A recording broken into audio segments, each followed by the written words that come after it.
नमस्कार साथियों, स्वागत है आपका हमारे YouTube channel TET with Shivansh में। और जैसा कि आपको पता है और कल मैंने एक वीडियो भी बनाया था इस बारे में कि एमपी टेट वर्ग 3 के रिजल्ट को लेकर हाई कोर्ट में याचिका दायर हुई है। और हाई कोर्ट ने उसमें क्या कहा है कि जो रिजल्ट है, मेरिट लिस्ट है, वो अंतिम निर्णय के अधीन रहेगी, मतलब जो फाइनल डिसीजन उसके अधीन रहने वाली थी। तो आज उसके ऑर्डर की कॉपी हमारे पास आ चुकी है और मैं आपको बताऊंगा कि आखिर हाई कोर्ट ने इसमें कहा क्या है। ठीक है ना। तो ये हाई कोर्ट के ऑर्डर की कॉपी है। ठीक है। आप डेट भी देख सकते हैं, इसमें 18 अप्रैल को ये जारी हुआ है। 18th ऑफ अप्रैल ये इशूइंग डेट है इसकी। ठीक है। 18th of April 2026।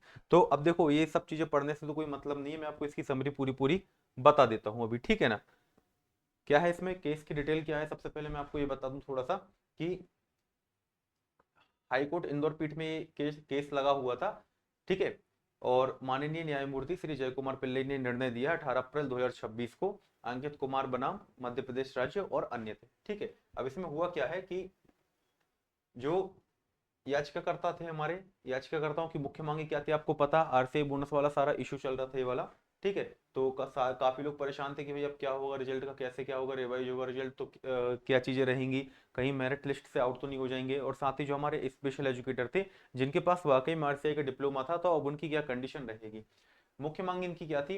इन्होंने मुख्य शिकायत ये की थी कि भाई जो विज्ञापन में सीआरआर प्रमाण पत्र अपलोड करने का अनिवार्य खंड होना था, ठीक है ना, उसको इन्होंने शामिल नहीं किया, जो कि सर्वोच्च न्यायालय के आदेश का सीधा उल्लंघन है। मतलब सुप्रीम कोर्ट पहले कह चुका था कि ये वाली भर्ती आप जब भी करवाएंगे, पहली बात तो ये साथ में नहीं होनी थी, अलग से होनी थी। ये 3200 विशेष शिक्षक के पद की भर्ती अलग से आनी थी, पर इन्होंने साथ में इंक्लूड कर दिया। ठीक है। साथ ही सीआरआर नंबर अपलोड करवाने का प्रावधान भी ईएसबी ने इसमें नहीं रखा। ठीक है। दूसरा क्या हुआ, अयोग्य उम्मीदवारों का इससे चयन हो गया, क्योंकि भाई सभी ने हाँ कर दिया, दो दो बार सुधारने का मौका दिया, लेकिन हमारे कुछ साथी अभ्यर्थी लापरवाह होते हैं, बहुत ज्यादा सोए हुए रहते हैं, वो इसको सुधार कार्य इसका नहीं कर पाए। ठीक है। तो इससे क्या हुआ, जो पात्र उम्मीदवार नहीं भी थे उनका भी चयन हो गया।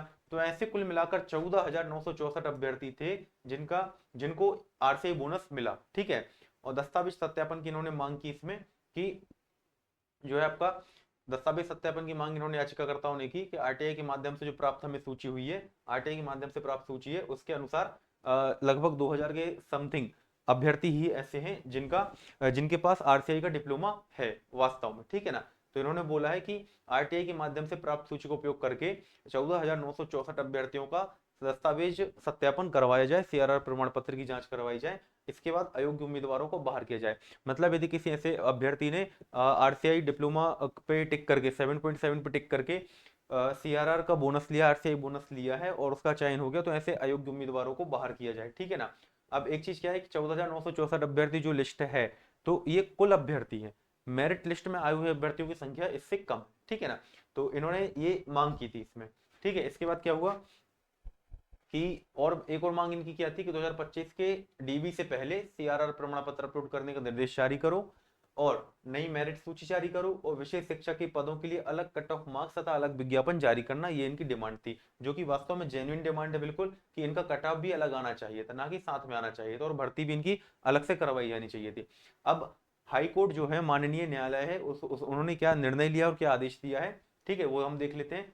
कि आरटीआई सूची को मान्यता प्रदान की है कि भाई निर्विवाद है, अनडिस्प्यूटेड है, तो उसके माध्यम से आप क्या करो, ऐसे अभ्यर्थियों का दस्तावेज सत्यापन करो, मतलब उनका आरसीआई प्रमाण पत्र की मान्यता रखते हैं, बोनस की मान्यता रखते हैं कि नहीं रखते हैं, पात्रता रखते हैं कि नहीं रखते, इसकी आप जांच करो। ठीक है। और सत्यापन का आदेश उन्होंने दिया है कि सभी 14,964 उम्मीदवारों के सीआरआर प्रमाण पत्र का सत्यापन करना है आपको। और जिन्होंने फर्जी दावा किया है कि हम विशेष शिक्षक हैं या डिप्लोमा रखते हैं, तो उनको भी यहाँ से निकाला जाएगा। मतलब कि सीधा उन्होंने कहा है कि सीआरआर प्रमाण पत्र दावा किया था लेकिन वास्तव में उनके पास नहीं है, तो ऐसे लोगों की पहचान करना, उनका सत्यापन करने का निर्देश दिया है कि ऐसे कौन कौन से अभ्यर्थी हैं। ठीक है।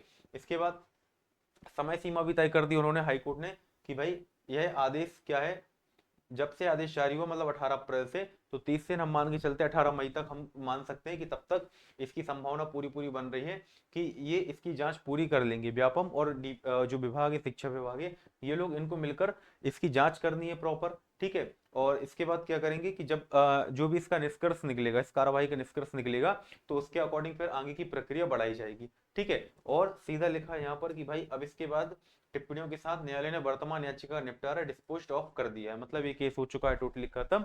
और अब क्या होगा, व्यापम और जो विभाग है, शिक्षा विभाग है, वो क्या करेंगे, दोनों मिलकर इनका वेरिफिकेशन करेंगे। किन लोगों का, जिनको आरसीआई बोनस प्राप्त हुआ है उनका वेरिफिकेशन करेंगे। यदि वो अपात्र हैं, इसके दायरे में नहीं आते, तो उनको बाहर कर दिया जाएगा।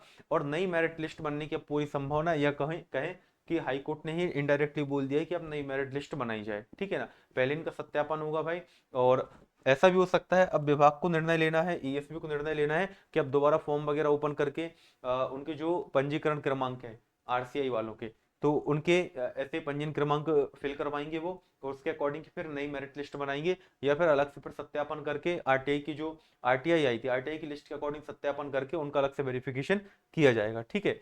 तो ये सारी चीजें थी इसमें।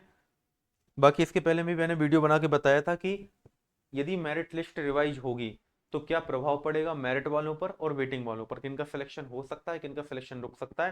तो इसके पहले वाली वीडियो में आप जाकर एक बार देख सकते हैं। जानकारी अच्छी लगी तो टीटी विश्ववंश मेरा टेलीग्राम चैनल, यहाँ पर आप जुड़ सकते हैं और मेरे चैनल को सब्सक्राइब कर सकते हैं। थैंक यू, जय हिंद, मिलते हैं नेक्स्ट वीडियो में।